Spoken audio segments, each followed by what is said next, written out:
tesis doctoral de la Universidad de Salamanca. Ahora, para poder abordar entonces este tema, yo he ideado el siguiente plan. El primero, obviamente hablar sobre una justificación, porque es importante tratar el tema de la interculturalidad, el tema de la multiculturalidad en el marco de la prestación del servicio de salud en Colombia. ¿Cuál será la importancia de este tema? El segundo, hablar de Colombia como un Estado. Yo lo he definido plurinacional, aunque esta definición no es cabalmente aceptada y sería un poco menos cuestionable o un poco menos es un poco menos tenso hablar de una sociedad que tiene diversidad cultural, étnica y religiosa. Lo tercero es hablar de la salud como derecho humano, y para hablar de la salud como derecho humano yo creo que es necesario plantear varias cosas. ¿Qué es un derecho humano? Y desde allí nos vamos a encontrar con diferentes posiciones. De antemano digo la posición, por ejemplo, que habla de los derechos humanos a partir de la tesis justnaturalista tradicional, para algunos justnaturalista teológica, la posición que habla de los derechos humanos a partir del justnaturalismo racional, que bien es la que acoge nuestra Corte Constitucional y que citó el doctor Dairo Gutiérrez en la primera parte de su exposición. Otra posición que es muy propia de Norberto Bobbio, como un buen historicista, que es la posición histórica, y hablar del derecho humano, pero ya con unas características muy puntuales, y es que se va a elevar a rango constitucional, se va a proteger mediante una garantía reforzada. En Colombia la tutela, entiendo otros ordenamientos jurídicos de corte continental europeo que deben de nuestro sistema jurídico, como por ejemplo España, México, acción de amparo, en este caso entonces dándole la chapa de derecho fundamental, y hablar entonces un poco sobre el derecho a la salud y su evolución dentro del ordenamiento jurídico. Como tercer punto entonces, y dado a que vamos a exponer esa tensión del derecho a la salud en una sociedad que es diversa desde el componente étnico, cultural, religioso y social,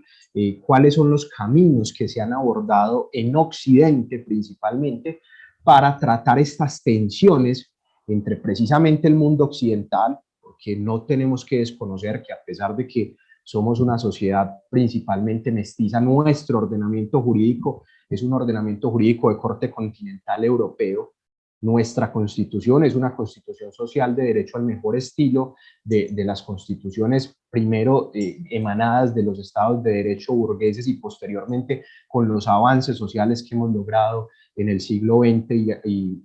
y lo que lleva entonces el recorrido del siglo XXI. La primera posición, que es hablar del multiculturalismo, la segunda del pluralismo, que digamos que encuentra su máximo esplendor en Gran Bretaña, y que se contrapone a otras visiones del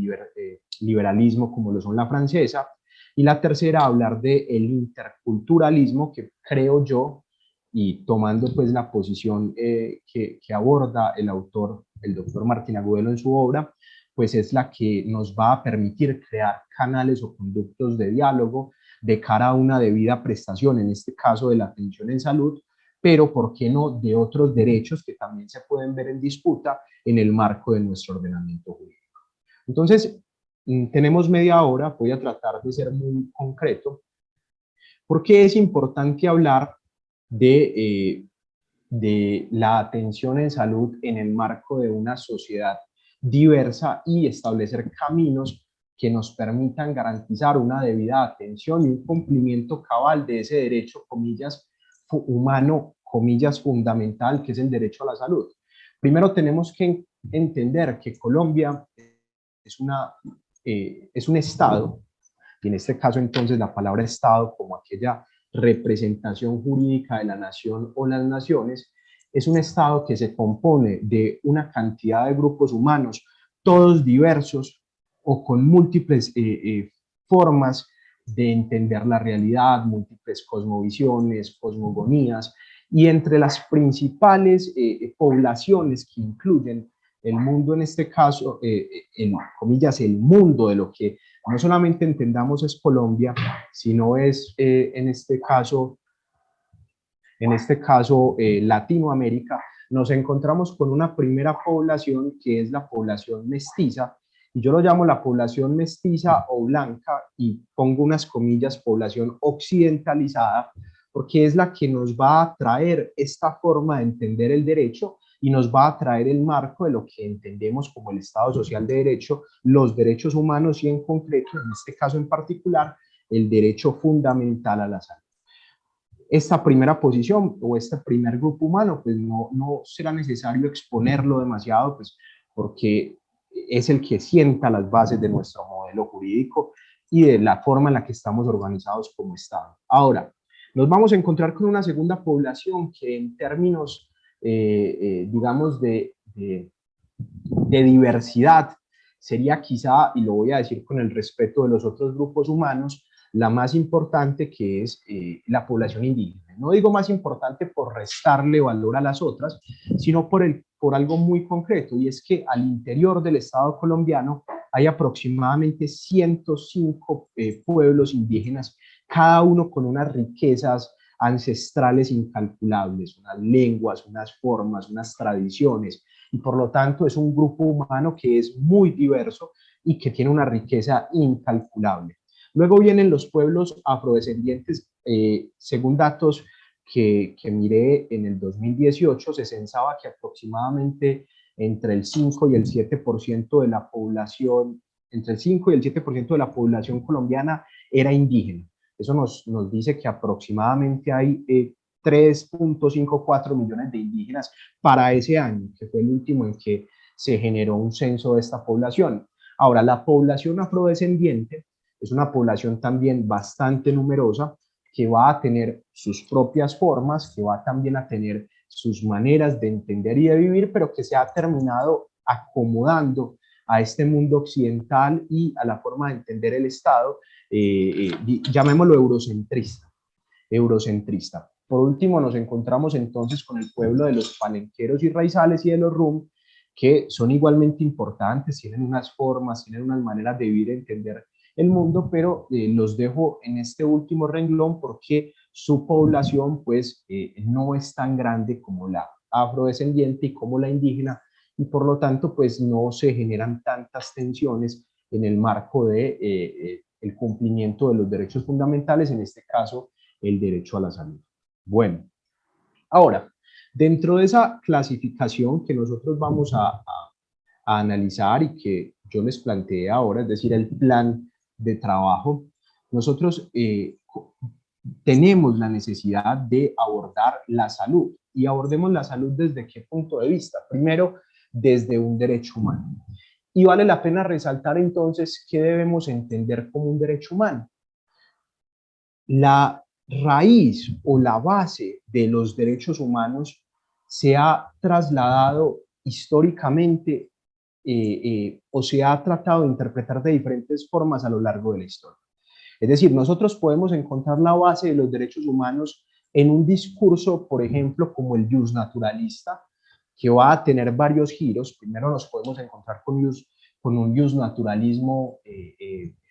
clásico, teológico, en el que el soporte de los derechos humanos se va a remontar a Dios. Citemos entonces en este caso el Dios cristiano con alocuciones como la de Imago Dei, y es: el ser humano es un ser humano dotado de derechos porque es un ser a imagen y semejanza de Dios. En este caso entonces, en concreto, nos vamos a encontrar que el justnaturalismo nos plantea una primera muestra clara, y es que los derechos humanos son aquellos que son inherentes al ser humano, que son preexistentes al Estado, que no requieren estar positivizados en una norma, en este caso, pese a que hoy en día nos vamos a encontrar con un fenómeno que es el neojustnaturalismo o el justnaturalismo, digamos, en el que se generan declaraciones que terminan positivizando esos derechos preexistentes a los estados y a las instituciones, pero el justnaturalismo tradicional nos daba el soporte de entender los derechos humanos a partir de Dios. Posteriormente, y con las revoluciones burguesas, hablemos o centrémonos en la Edad Media, ese justnaturalismo racionalista va a tomar un giro y con fenómenos filosóficos como por ejemplo el del subjetivismo, de la mano de esa burguesía que buscaba generar cambios institucionales, el soporte central, y frente a autores por ejemplo como Descartes, por ejemplo como Kant, entre otros, que son padres de esa forma de entender el mundo a través del ser humano como el eje central del pensamiento, y ese empoderamiento que se realiza se va a sustituir entonces ese concepto del naturalismo clásico teológico a un naturalismo que es racional. Es decir, el ser humano es un ser dotado de derechos porque tiene dignidad, porque es un ser digno. Y esta segunda etapa, que es entender los derechos humanos a partir de la dignidad, es la que nosotros nos vamos a encontrar en los estados de derecho y posteriormente en los estados sociales de derecho, que son, por ejemplo, en el caso particular, como ocurre en el colombiano. Es decir, entender que esos derechos humanos han tenido diferentes bases o se han explicado de diferentes formas a lo largo de la historia. Ahora, nos vamos a encontrar con otras posiciones, como puede ser la de Norberto Bobbio, en el que nos plantea la explicación de los derechos humanos a partir de los logros históricos de las poblaciones. Y es una posición que realmente suena bastante interesante porque nos habla de logros, nos habla de decálogos y nos habla de que más que ser preexistentes, a lo largo de la historia se van ganando y se van obteniendo. Cuenta de ello entonces es que logramos la Declaración de los Derechos del Hombre, por ejemplo, en esa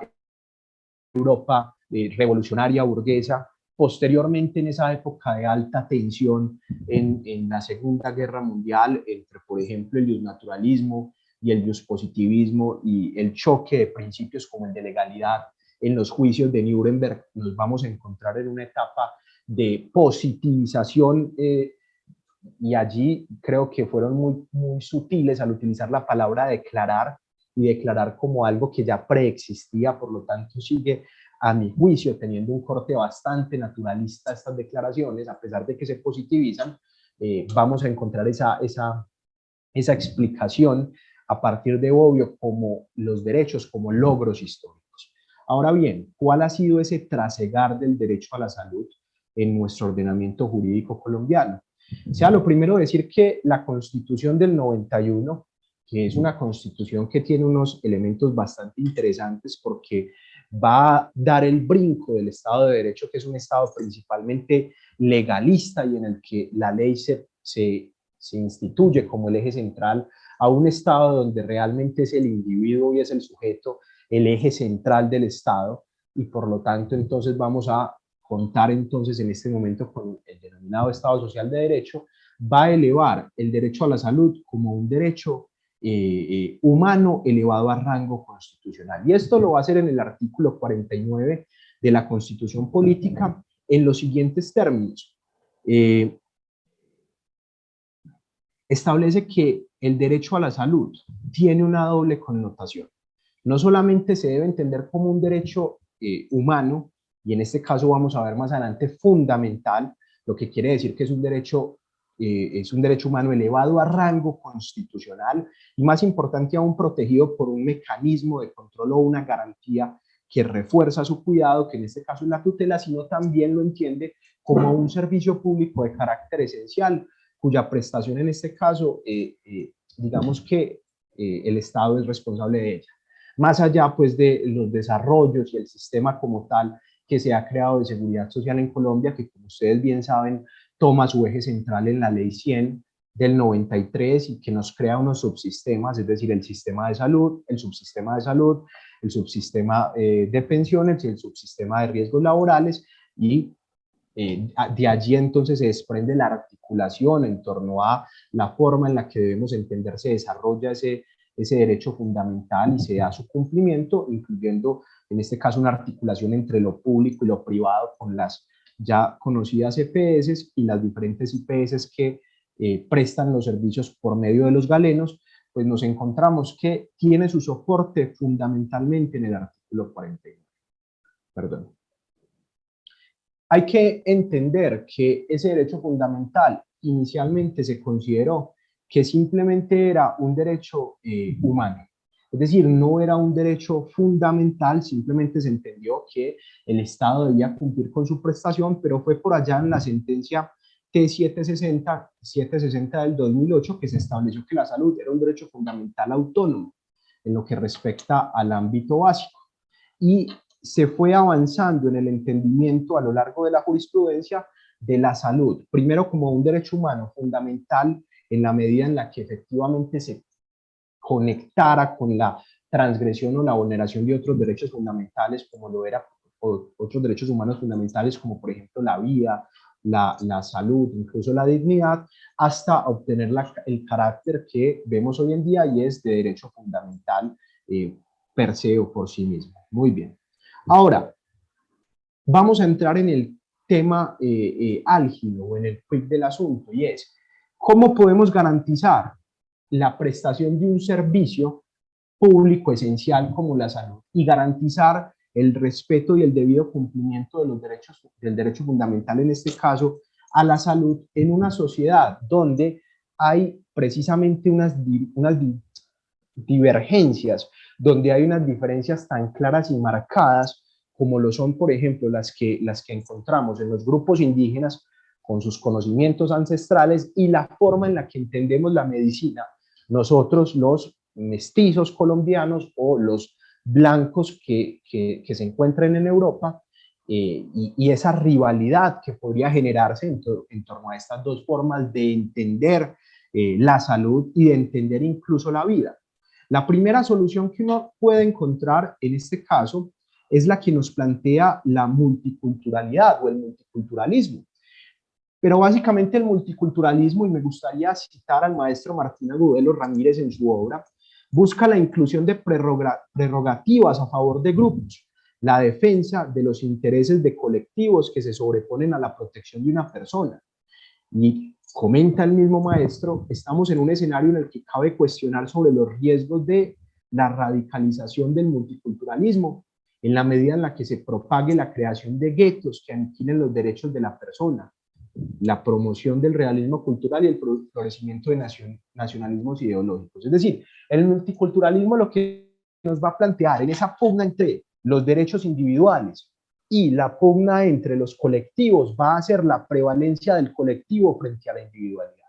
Se va a aniquilar la individualidad del sujeto. En esta medida, entonces, nos encontraríamos en un lugar donde no se podría generar una debida articulación entre precisamente el mundo occidental o la Colombia mestiza,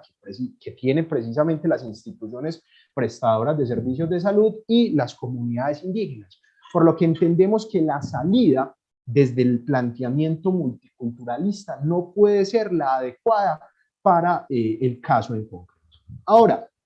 nos vamos a encontrar con otros caminos y hablemos del pluralismo, que tiene su soporte principalmente en, vuelvo y repito, la Europa insular en Gran Bretaña. Y un caso muy particular que nosotros nos vamos a encontrar en Gran Bretaña es el uso de el burka. ¿Por qué digo que es un caso muy particular? Porque va a encontrar dos soluciones. La primera, en el modelo francés, que es el modelo laico, es la de no permitir que las mujeres en espacios públicos usen el burka, porque esta parte de su indumentaria, que muchas veces tapa parte de su rostro o el rostro completo, se entiende que es una limitante a los derechos individuales, es decir, a las formas de expresión y a los derechos en código individual. Y recordemos que los derechos humanos, tal y como los entendemos nosotros, están escritos principalmente en código individual y no en código colectivo. Es una salida que es, en teoría, bastante tajante. Por el contrario, el modelo británico, que es el modelo del pluralismo, lo que nos va a decir es, en la medida en la que yo debo garantizarle a los individuos la capacidad para que ellos decidan sobre sí mismos, yo debo ser tolerante con con estas formas de expresión diversas, y debo permitirle a la mujer que si hace ese acto en forma consciente, en forma racional, en forma voluntaria, pues lo haga como una forma de expresión propia y cultural y religiosa. Y se crean caminos y se crea tolerancia. Creemos entonces que el pluralismo y más adelante el interculturalismo es precisamente el camino para abordar asuntos en los que hay sociedades tan diversas. Y es que hay que entender que esta dificultad no es una dificultad estrictamente colombiana. Esta es una dificultad que se ha generado en muchos lugares. En primer lugar, en Latinoamérica. En Chile, por ejemplo, hay eventos en los que se ha generado esa tensión entre el mundo occidental, la población mestiza, y los mapuches, que es una comunidad indígena bastante importante de la zona. En Argentina nos vimos abocados a un posible genocidio racial y étnico, casi que a una forma de borrar históricamente a ciertas poblaciones que eran ancestrales. Esta misma situación pues se ha venido gestando con las poblaciones hispanas a lo largo de Latinoamérica, y es que el mundo occidental u occidentalizado ha tratado de imponerse frente a estas otras culturas que son igualmente valiosas, y por lo tanto vemos que en la tolerancia y en la creación de lazos encontramos una mayor eficiencia social y encontramos que pueden existir caminos para abordar mejor la satisfacción de derechos y el cumplimiento de garantías. Ahora, la interculturalidad aplicada en la atención en salud, que es básicamente lo que les estamos proponiendo como un camino para poder generar la debida satisfacción de esta prestación, lo que nos permite es la interacción de culturas, el diálogo para los grupos minorizados. Sin embargo, en un sentido más amplio, esta interculturalidad implica una orientación ontológica, filosófica y epistemológica basada en la diversidad de matrices culturales y en la subjetividad e intersubjetividad de las personas involucradas en las relaciones implicadas, en conflictos y en consensos también. La interculturalidad puede crear puentes de comunicación entre culturas diversas, buscando creación de objetivos de un lenguaje que debe ser neutral, que busque entablar relaciones entre las diferentes culturas, sin que se termine imponiendo una de ellas, que en el caso latinoamericano, como ya lo mencionamos previamente, ha sido el modelo de pensamiento y la cosmovisión eurocentrista. Ahora, ¿cómo pensamos que se puede dar esta interculturalidad en la atención en salud? Primero, es un asunto muy complejo, porque estamos hablando de la preparación que tiene que tener el galeno de cara a atender a esta población que tiene formas de ver y formas de sentir el mundo diversas a la suya. Es decir, que el galeno, que es el profesional que termina prestando la atención, tiene que ser idóneo y tiene que estar debidamente preparado para los retos que le impone atender una población como esta, ¿sí? Y no desconocer conocimientos ancestrales que las comunidades indígenas tienen. Otra de las alternativas que nosotros hemos visto como factible de cara a encontrar esa debida articulación entre las diferentes comunidades que se presentan al interior, en este caso de Colombia, puede ser a partir de la investigación científica. Es decir, analizar cómo esos conocimientos ancestrales indígenas, a la luz de nuestra propia cosmogonía y cosmovisión, son valiosos y se pueden integrar, generando puentes entre los diferentes grupos humanos y no descartarlos de plano por considerarlos que son inferiores.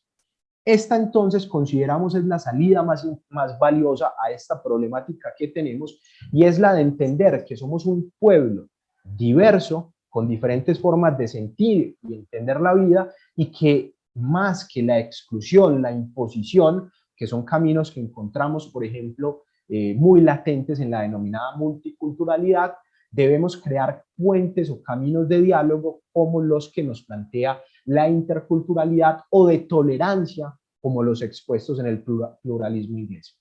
Ahora, es claro que también hay unos límites muy marcados. ¿Y qué pasa entonces con ciertos actos que realizan algunas comunidades? Y pongo el ejemplo de la ablación. Nosotros creemos que este punto es un punto de quiebre porque claramente transgrede lo que para nosotros debe ser ese punto mínimo de respeto por la dignidad humana. Y allí entonces no se podrán crear canales o puentes de comunicación, porque de entrada consideramos que son actos transgresores de esa dignidad humana y de ese principio que todo ser humano debe tener, más allá de que revistamos esa fundamentación en un análisis digámoslo, teológico, como lo hacía el naturalismo clásico tradicional, o en un análisis de dignidad humana a partir del hombre como un sujeto que razona. ¿Cuáles son las conclusiones entonces de esta pequeña exposición? Primero,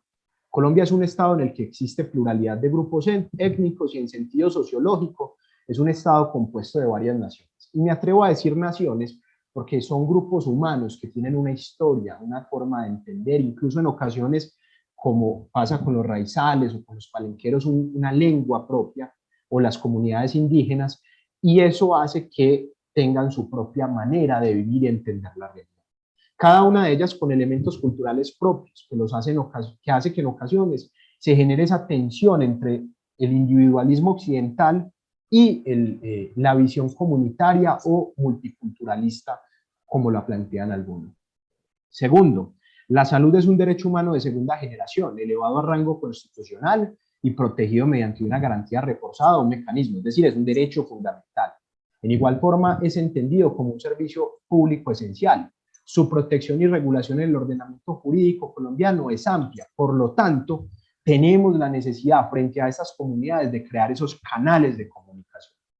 Tercero, la adopción de un modelo multiculturalista, aunque en apariencia podría parecer apropiado, presenta como uno de sus principales riesgos la generación de división entre las diferentes culturas que integran el Estado. La proliferación, y esta palabra la cito expresa porque es propia del autor que hemos citado, que es el doctor Martín Agudelo en su obra Fundamentación de los Derechos Humanos, guetos que impiden el diálogo intercultural y que darían al traste con la debida atención en salud y la articulación de saber. Cuarto, la generación de un diálogo entre las diferentes culturas, así como la incorporación de contenidos educativos, socioculturales, que sensibilicen a la población, principalmente indígena, pero también afro, raizal y rum, sobre el modelo de salud. El marco constitucional y legal en Colombia podría ayudar a la prestación de un mejor servicio en salud y de esta forma contribuir al respeto del mismo derecho fundamental. Por último, la generación de contenidos académicos y científicos, también la preparación de los profesionales para consolidar un paradigma de investigación intercultural permitiría desarrollar nuevas formas de ver y entender la medicina ancestral de estas comunidades y de esta forma fortalecer esos canales o conductos de comunicación interculturales. No siendo más, le quiero agradecer de nuevo al Colegio de Abogados en Derecho Médico, a la doctora Piedad Lucía y al maestro Martín Agudelo, así como a todos los presentes. Estoy atento a las inquietudes.